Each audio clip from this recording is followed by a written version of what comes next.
Olá, turminha do quinto ano. Vamos iniciar nossa aula de História. Na aula passada, estudamos sobre o Brasil sob o regime militar. Nesta aula, vamos fazer relação, mas só que desta vez vamos estudar cidadania e resistência democrática.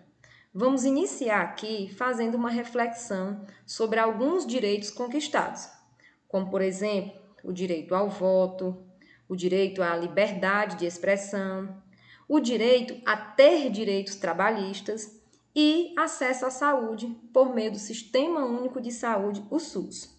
Não estamos aqui elencando essas conquistas diretamente às resistências expressas nesta aula, mas no sentido de refletir que muito do que temos hoje de direito está relacionado à luta do povo. E é desta luta que nós vamos falar. Primeiramente, sobre a resistência dos artistas. Sabemos que os artistas foram personalidades muito importantes na luta contra a ditadura militar, como, por exemplo, por meio da própria música.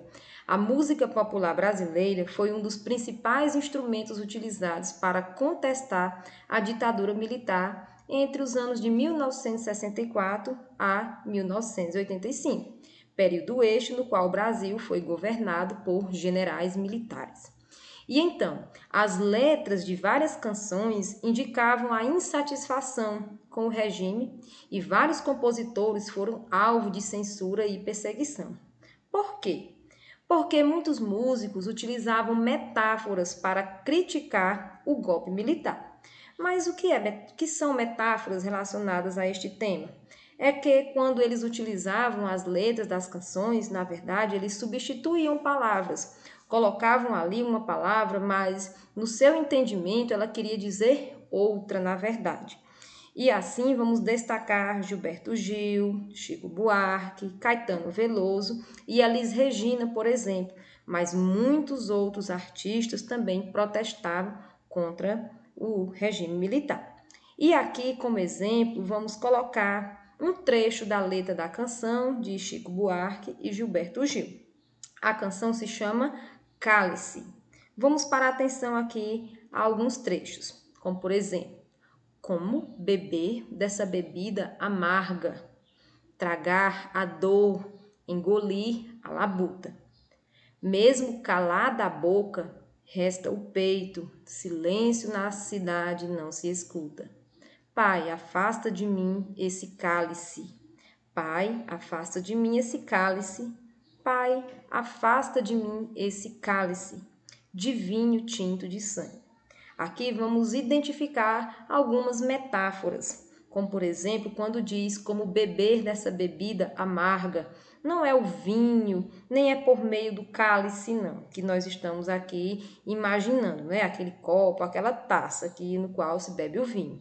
E o vinho também não está relacionado a essa bebida amarga, não.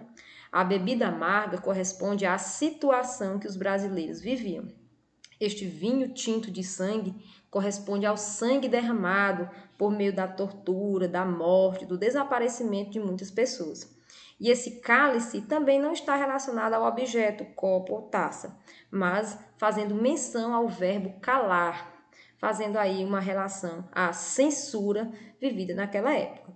Então estava relacionado a calar-se, ao silêncio e à censura. E então, turminha, as pessoas identificavam essas metáforas e o governo também. Tanto que esta música foi proibida durante 5 anos.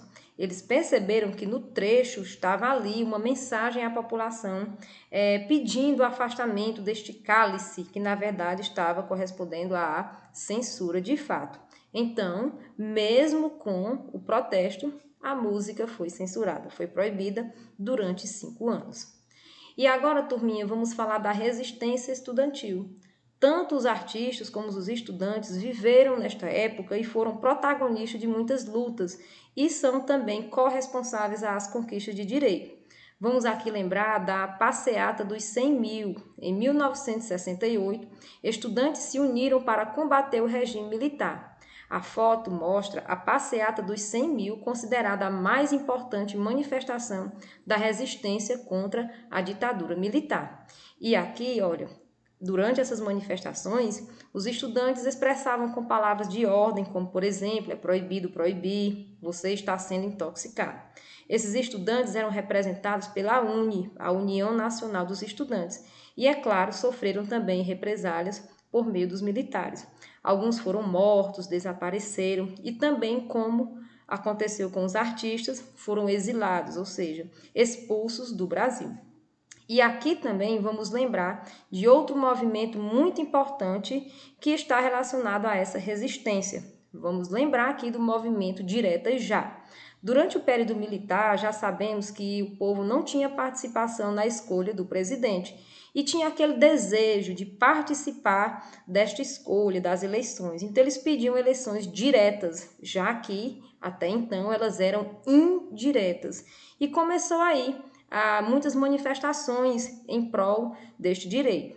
Vamos lembrar que durante 21 anos o Brasil foi governado por generais presidentes, desde o golpe de 1964, e aí a maioria do povo queria mudar essa situação. E então, em 1983, esse grande movimento ganhou espaço no nosso país, provocando diversas manifestações em favor do voto direto.